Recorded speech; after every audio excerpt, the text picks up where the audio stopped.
Hi అండి. Welcome to Shreshtha kitchen. ఈరోజు వీడియోలో సింపుల్గా తోటకూర ఫ్రైని ఎలా చేయవచ్చునో ఈ వీడియోలో చూసేద్దాం. ముఖ్యంగా ఈ తోటకూరలో ఐరన్ అధికంగా కలిగి ఉండి రక్తం పెరుగుదలకు సహాయపడుతుంది కనుక వారానికి 2 సార్లు అయినా సరే 1 కప్పు ఆకుకూర ఫ్రైని తీసుకుంటే ఆరోగ్యానికి చాలా మంచిది. ముందుగా దీనికోసం ఒక పెద్ద తోటకూర కట్టను తీసుకొని ఆకులన్నీ ఒలిసి క్లీన్ చేసుకున్న తర్వాత సాల్ట్ వేసిన వాటర్లో అరగంట సేపు నానబెట్టుకొని బాగా కడిగి వాటర్ లేకుండా డ్రైన్ చేసి తీసుకోవాలి.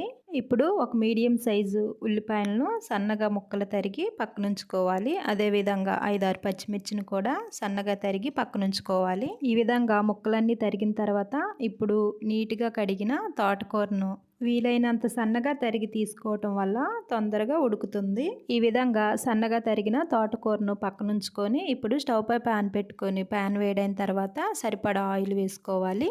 ఆయిల్ వేడైన వెంటనే 1 టీ స్పూన్ వరకు పోపు దినుసులు వేసుకొని వీటిని దోరగా ఫ్రై చేసుకోవాలి. ఇలా ఫ్రై అవుతున్నప్పుడే దీనిలోకి కట్ చేసిన 4 ఎండుమిర్చిని కూడా వేసుకొని ఒకసారి కలుపుకున్న తర్వాత దీనిలోకి క్లీన్ చేసి పెట్టుకున్న కరివేపాకును కూడా వేసుకొని లైట్గా ఫ్రై చేసుకోవాలి.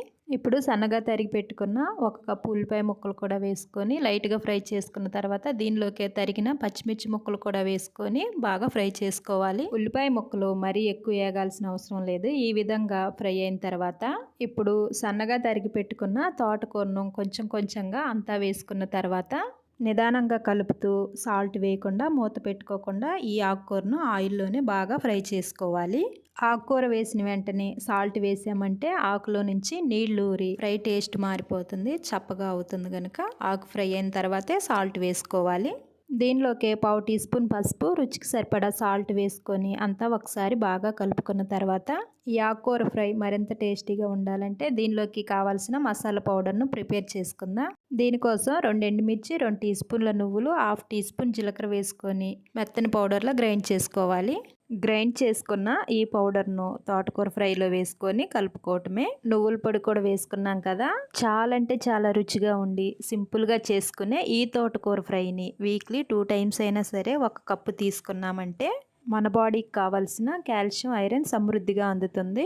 ఈ తోటకూర ఫ్రైని వేడివేడి అన్నంలో పెట్టుకొని తిన్నామంటే టేస్ట్ మామూలుగా ఉండదు. మీరు కూడా మీ ఇంట్లో ఇలా ఒకసారి తోటకూర ఫ్రైని ట్రై చేసి ఎలా వచ్చిందో నాకు కామెంట్ చేయండి. వీడియో నచ్చితే లైక్ చేయండి, ఛానల్ను సబ్స్క్రైబ్ చేసుకోండి. Thanks for watching.